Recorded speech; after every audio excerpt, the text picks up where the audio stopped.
السلام علیکم ورحمۃ اللہ وبرکاتہ۔ درس قرآن میں آج کا ہمارا سبق سورۃ الاعراف آیت نمبر 55 ہے۔ اعوذ باللہ من الشیطان الرجیم، بسم اللہ الرحمن الرحیم۔ ادعوا ربکم تضرعا وخفیہ انہ لا یحب المعتدین۔ اس آیت مبارکہ میں اللہ رب العالمین نے ان سے اللہ سے مانگنے کے دو طریقے یا دو اصول بتائے ہیں۔ دیکھیں، دعا جو ہے وہ بنیادی طور پر عبادت ہی ہے۔ نماز کو عربی میں صلاۃ کہتے ہیں اور صلاۃ کے معنی دعا۔ ہمارے لیے قرآن بھی مقدس ہے، اس کو بھیجنے والی ذات بھی مقدس ہے، اور جس پر یہ بھیجا گیا اس کی ذات بھی بڑی بابرکت اور مقدس ہے۔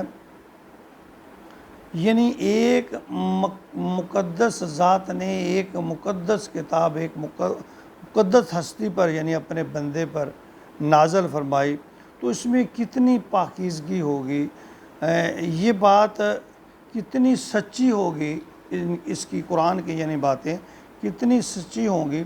فرمایا ادعوا ربکم، پکارو اپنے رب کو، تضرعا وخفیہ، گڑ گڑا کر اور آہستہ سے، انہ بے شک، لا یحب، نہیں اللہ پسند کرتے، نہیں دوست رکھتے، المعتدین، حد سے گزر جانے والوں کو اللہ تعالیٰ پسند نہیں کرتے۔ اللہ کی ذات قادر مطلق ہے، ظاہر و باطن کو جاننے والی ہے، حد درجہ رحیم اور غفور ہے، اور بندے اسے چھوڑ کر غیر سے مانگیں تو اس کا مطلب ہے کہ یا تو اللہ کی عطا میں شک ہے یا اس کے خزانے نعوذ باللہ خالی ہو گئے ہیں۔ اللہ کے اس فرمان میں کیا شک ہے؟ سورہ غافر میں اللہ آیت نمبر 60 میں اللہ تعالیٰ فرما رہے ہیں وَقَالَ رَبُّكُمُ ادْعُونِي أَسْتَجِبْ لَكُمْ۔ تمہارے یعنی رب نے یہ کہا ہے، یہ فرمایا ہے کہ ان سے کہو کہ تم مجھے پکارو، میں تمہاری پکار کو سنتا ہوں۔ اور اسی طرح سورہ بقرہ آیت نمبر 186 میں اللہ رب العالمین نے فرمایا کہ اللہ سے کیسے مانگنا ہے، کیسے اللہ کو پکارنا ہے۔ تو اس کے لیے اللہ رب العالمین نے سورۃ بقرہ آیت نمبر 186 میں اللہ رب العالمین نے فرمایا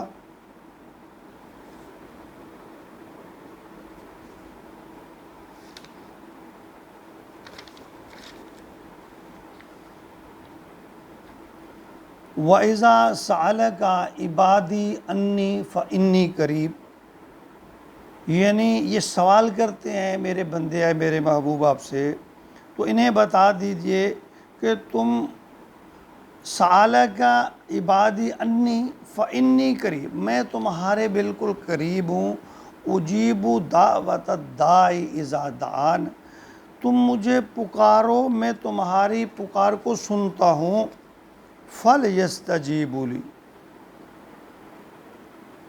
وَلْیُؤْمِنُوا بِی، پس چاہیے یعنی بندوں کو یہ چاہیے کہ بس میری ہی عبادت کریں، اسی کو پکاریں۔ یعنی اللہ فرماتے ہیں میں انہی کی دعا کو قبول کرتا ہوں جو میرے اوپر ایمان رکھتے ہیں، لعلہم یرشدون، یعنی یہی اللہ کا حکم ہے، اسی سے فلاح پاؤ، یہی راہ ہدایت ہے۔ اللہ اکبر۔ یعنی فرمایا کہ ادعوا ربکم تضرعا، عاجزی کے ساتھ، انکساری کے ساتھ، گڑ گڑاتے ہوئے اپنے اللہ عزل کے سامنے سرنڈر کر کے ہی، یعنی یہ آدمی پہلے یعنی سرنڈر کرے اور پھر اللہ سے التجا کرے، اللہ میں کمزور و ناتوا ہوں، بے بس و بے کس ہوں، تیرا مجرم ہوں، گناہ گار ہوں، اے اللہ میں قصوروار اور خطا کار ہوں، صرف ایک تیرے در کا سوالی ہوں، تیرا ہی آسرا ہے، مانا کہ میں اپنی خطاؤں اور غلطیوں کہ جرموں کے سبب تیری رحمت کا حقدار نہیں ہوں، مگر کیا کروں، تیرے سوا میرا کوئی در نہیں ہے، تیرے سوا مجھے تھامنے والا نہیں ہے، کہاں جاؤں، میرے اللہ تو ہی تو میرا رب ہے۔ یعنی جس طرح ایک معصوم بچہ اپنے ماں کہ اگر وہ اس کو گھورتی ہے، مارتی ہے، پیٹتی ہے، اس کے باوجود وہ اس کو چمٹتا ہے، اس کی ٹانگوں کو جب پہ ڈالتا ہے، اسے معلوم ہوتا ہے کہ مجھے پناہ یہیں ملے گی، ماں کی گود میں ملے گی۔ تو اے اللہ تو اپنی مخلوق سے 70 ماؤں سے زیادہ پیار کرنے والا ہے۔ یعنی اپنی بے بسی اور بے چارگی کا اظہار کریں، ایسی ادائیں اختیار کریں کہ اللہ کو اپنے بندے پر پیار آ جائے۔ تو آگے پھر دوسرا فرمایا خفیہ، چپ کے آہستہ آہستہ، نرمی اور ملائمت کے ساتھ، جس طرح دنیا کے جھرمٹ میں ایک مخلص دوست ہے، وہ یعنی کہ دکھ سکھ میں اپنے ساتھی اپنے یعنی کو پہچان لیتا ہے، تو اسی طرح اللہ تعالیٰ بھی اپنے مانگنے والے بندے کو پہچانتا ہے، جانتا ہے۔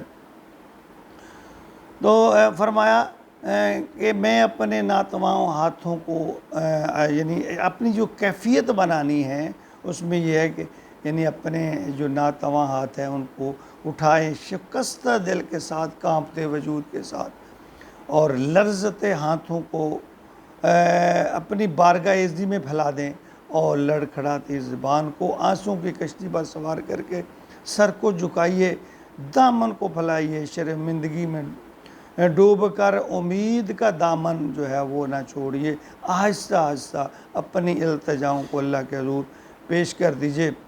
اللہ تو خود فرماتے ہیں لا تقنطوا من رحمت اللہ۔ تو آگے اللہ نے فرمایا انہ لا یحب المعتدین، حد سے گزرنے والوں کو اللہ تعالیٰ پسند نہیں کرتا۔ مطلب یہ ہے کہ وہ بندے جو ہیں اللہ سے وہی چیز مانگے جو مناسب ہے، یعنی بے جا اور بے اختیار چیزوں پر جو ہے وہ اس کا مطالبہ نہ کیا جائے۔ تو اللہ سے وہی مانگا جائے جو جس کا بندہ ایک انسان اپنے رب سے مانگتا ہے، یعنی اعتدال پسندی کا رستہ اختیار کیا جائے۔ اللہ تعالیٰ ہمیں اللہ سے مانگنے کا ڈھنگ اور طریقہ سکھا دے تاکہ ہم اللہ سے اپنے گناہوں کی معافی اور قیامت کے دن جنت کا مطالبہ کر سکیں۔ آمین یا رب العالمین۔